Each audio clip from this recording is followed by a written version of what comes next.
لله نحمده ونصلي على رسوله الكريم أما بعد فأعوذ بالله من الشيطان الرجيم بسم الله الرحمن الرحيم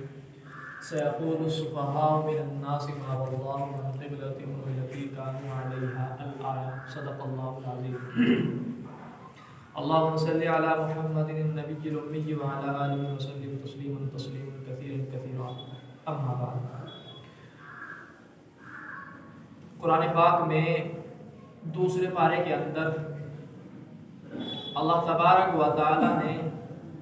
بیان فرمایا جب آقا مدنی صلی اللہ علیہ وسلم مکہ مکرمہ سے ہجرت فرما کر مدینہ منورہ پہنچے تو آپ صلی اللہ علیہ وسلم تقریباً 16 یا 17 مہینے تک بیت المقدس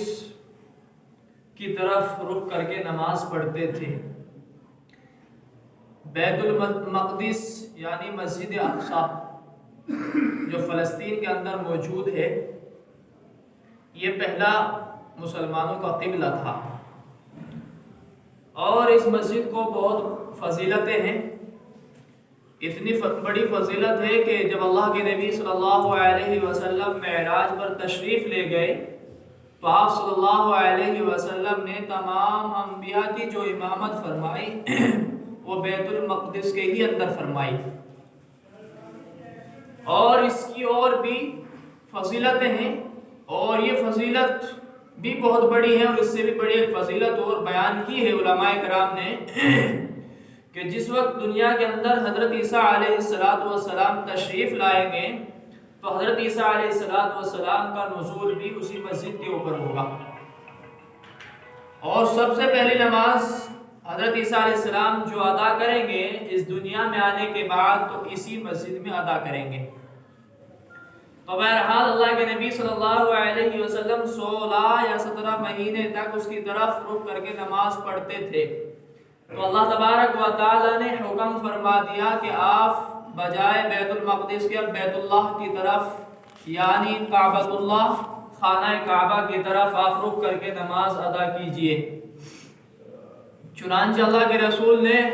حکم کی تعمیل کی تو کچھ لوگوں نے جو یہود تھے، منافقین تھے، مشرکین تھے، انہوں نے اعتراض کیا کہ یہ مسلمان بھی بڑے بے وقوف ہیں، کبھی اس طرف رخ کر لیتے ہیں، کبھی اس طرف رخ کر لیتے ہیں، نہیں پتا کچھ بھی۔ تو اللہ تبارک و تعالی نے ان لوگوں کو جواب دیتے ہوئے بڑا حکیمانہ جواب دیا، سیقول السفہاء من الناس ما واللہ عن قبلتہم التی، کہ اب تو یہ بے وقوف لوگ تم کو کہیں گے کہ ان کو کس چیز نے پھیر دیا، یعنی اس طرف نماز پڑھتے تھے رخ کر کے، اس طرف ان کو کس چیز نے پھیر دیا؟ تو آپ فرما دیجئے قل للہ المشرق والمغرب، کہ جو بھی مشرق اور مغرب ہے یہ سب اللہ کی ملکیت ہے۔ اللہ جس طرف چاہے حکم دے، یہدی من یشاء الی صراط مستقیم، جس کو چاہے اللہ سیدھا راستہ بتلائے۔ اب یہ بعض منافقین اور مشرکین کا اعتراض تھا، تو ایک مثال اس سے آپ یہ سمجھیے کہ کوئی مل مالک ہے، فیکٹری کا مالک ہے، تو وہ اپنے نوکروں سے اگر یہ کہے کہ بھائی اس دروازے کو چھوڑ کر آپ کو اس دروازے سے داخل ہونا ہے،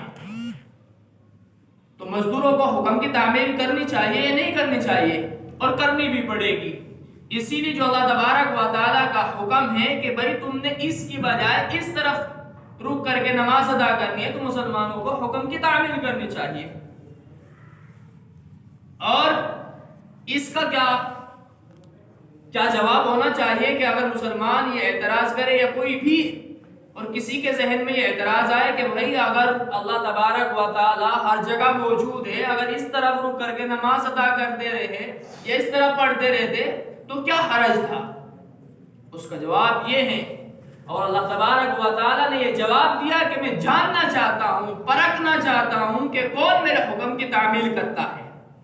ورنہ ہر جگہ میری ہے۔ للہ المشرق والمغرب، مشرق بھی اور مغرب بھی میری ہے، لیکن پتہ تو چلے کہ میرے حکم کی تعمیل کون کرتا ہے۔ اور صحابہ کرام نے اس حکم پر ایسی تعمیل کی، فرمایا حدیث پاک میں آتا ہے کہ ایک صحابی رسول مسجد حارثہ کی طرف گئے اور دیکھا کہ لوگ نماز پڑھ رہے ہیں، عصر کی نماز ادا کر رہے ہیں اور اس طرف ہی یعنی بیت المقدس کی طرف رخ کر کے نماز ادا کر رہے ہیں، تو اس صحابی نے فوراً کہا کہ بھائی اللہ تبارک و تعالیٰ کا قبلے کے متعلق حکم نازل ہو چکا ہے، یعنی قبلہ بدل چکا ہے۔ اب وہ صحابی جو عصر کی نماز ادا کر رہے تھے، پہلی رکعت ادا کر چکے تھے اور رکوع کی حالت میں تھے، فوراً گھوم گئے، یعنی بیت اللہ کی طرف گھوم گئے۔ اب آپ اندازہ لگائیے کہ اللہ تبارک و تعالیٰ کی اس میں مصلحت اور حکمت یہ ہے کہ میں جاننا چاہتا ہوں کہ کون میرے حکم کی تعمیل کرتا ہے، کون نہیں کرتا۔ اب جب یہ قبلے کا حکم نازل ہوا تو جو کچے ایمان والے تھے وہ بھی اعتراض کرنا شروع کر دیا، اور ان لوگوں میں شامل ہو گئے جو یہود تھے، منافق تھے، مشرکین تھے، کہ یار اللہ بھی عجیب ہے، کبھی یہ حکم کرتا ہے، کبھی اس طرف کو کہتا ہے، کبھی اس طرف کو کہتا ہے۔ تو اللہ تبارک و تعالیٰ نے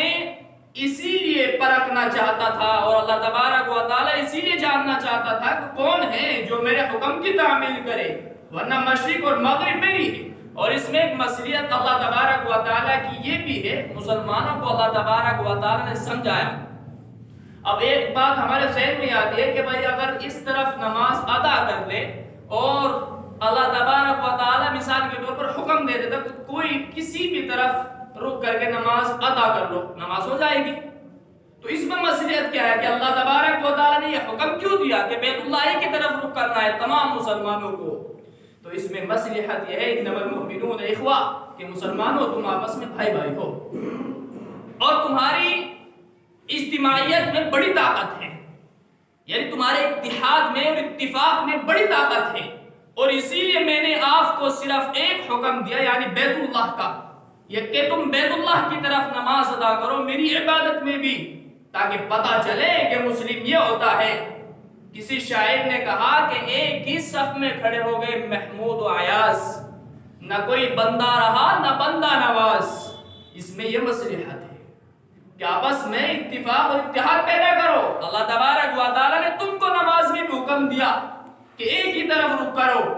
ورنہ تم جس طرف چاہتے رخ کرتے نماز ہو جاتی،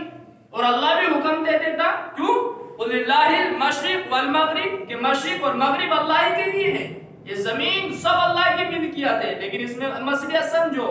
حکمت سمجھو کہ ایک ہی طرف سب رخ کر لو، اور آپس میں اتفاق اور اتحاد رکھو، دلوں کو پاک رکھو، صاف رکھو۔ اللہ تبارک و تعالی ہم سب کو ان باتوں پر عمل کرنے کی توفیق عطا فرمائے۔ وآخر دعوانا الحمدللہ رب العالمین۔